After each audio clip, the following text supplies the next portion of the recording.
Thank you so much for joining me for this quick lesson on how to help you out with your unit activity in physical science, the structure and property of matter. I'm Dr. Sud, and I'm happy to help you out here so that you can have an easier time approaching what might look like a big lesson. We're really just going to break it down into a couple short sections. Part A, all you have to do is pick a scientist. In the lesson, there are examples of scientists that you can use, but I would pick one that is in a field that you are interested in. If you're interested in animals, pick somebody who works with animals. If you're interested in video games, there's a scientist who has worked in video games to help make the games that you play possible.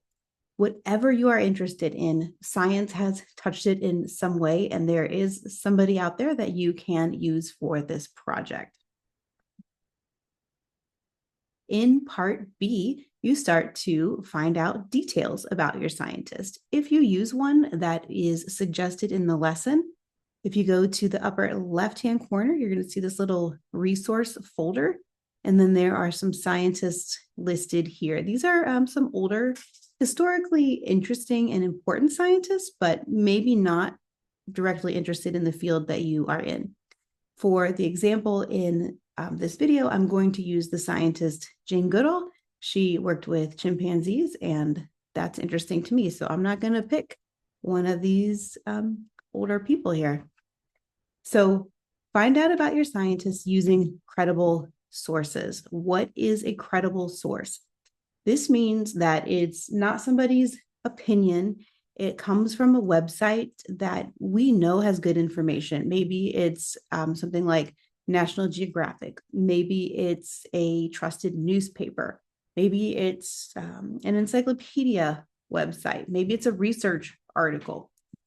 Maybe it's a .edu, meaning like it's coming from a school, usually a college. So find a website or article, book. You can even use like actual paperback books. This is Jane Goodall's book. So you want to find the source, and then you're going to write down what you learned from that source and also note what the source was. This part is really important. This is what keeps us from plagiarizing, meaning we just copied and pasted it and put it in as it's our own work. That's not okay, and that won't get you far in this class, and it won't get you far in life. So don't do that. And if you're not sure if you're doing that, give me a call and we can talk about it. So here's an example for what part B might look like. I found this website from the National Geographic website, and there was an article called Jane Goodall. And so I'm going to write down this site is from a globally recognized educational magazine and talks about Jane Goodall as a young child. So now I know in my notes in part B on my assignment why I'm interested in this website. I could write down the Book of Hope, a book that Jane Goodall wrote and narrates about her life. Do you need to read a book this thick for this assignment? No, you do not. Next, that's part B. Part C. Now you're going to start to take all the resources that you have and write little pieces of information. In your assignment, it gives it to you in kind of like a little chart. Here I just wrote it in some sentences. I wrote, Jane Goodall grew up in England and developed a love for animals at a young age. I got that from the National Geographic website.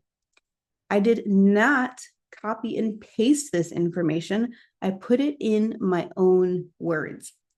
When you are getting ready to write a paper, put the information that you find in your own words. And then when you go to write your paper, you're never going to have it be plagiarized because you didn't copy and paste directly. You've already started from the very beginning, putting it in your own words.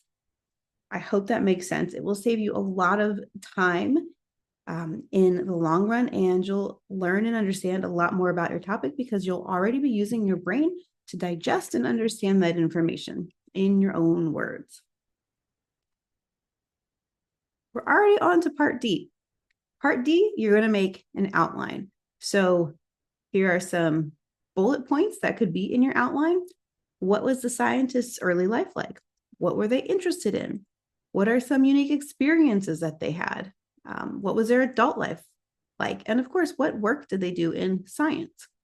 So for Jane Goodall, I could write in her early life, she grew up in England and was very interested in interests, animals, nature, unique experiences. She was the first woman and really the first person to study chimpanzees in the wild. In her adult life, she was an activist. She wrote books. She traveled and spoke a lot so that she could share what she found. And what was the important work that she found?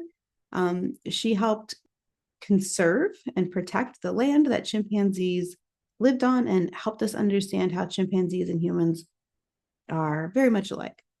So I would put all of that stuff in my outline. And because in part C, I had a source with it, I'll know exactly where I got that information from as well. With me so far?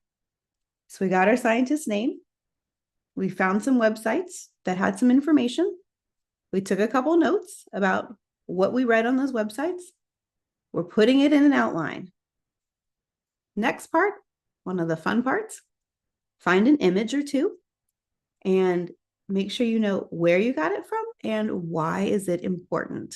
So you don't want to just, put any old picture in there. It should be relevant to your work. So this picture shows a chimpanzee kind of like hugging Dr. Goodall, and she's hugging it back, and it shows that we have similar emotions, and we can kind of relate to that. Like, kind of looks like a little kid given its adult a hug back.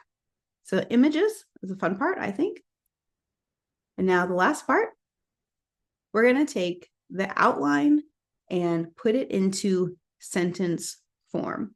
So just take a couple of the bullet points and see if you can make a paragraph of that information. And then maybe a couple more points, a paragraph of that information. So 500 to 700 words is just a couple of paragraphs. Am I going to count how many words you write? No, I'm not going to. I'm looking to see, did you make an effort? Are you sharing what you learned? And check it for spelling and grammar to make sure that there's no errors in there. If you put it in a Word document, a Google Doc, you should be able to very easily see if you have any spelling and grammar errors. So that's it. It sounds like it would be a really big project, but we break it down into a lot of little steps. Pick your scientist, find places where you can find out information, and there are some provided right inside the lesson. Write down what you learned about the person, put it in an outline form, find pictures, and then write your couple paragraphs. If you get stuck, if you need help, please reach out. We can talk on the phone. We can meet in a live lesson.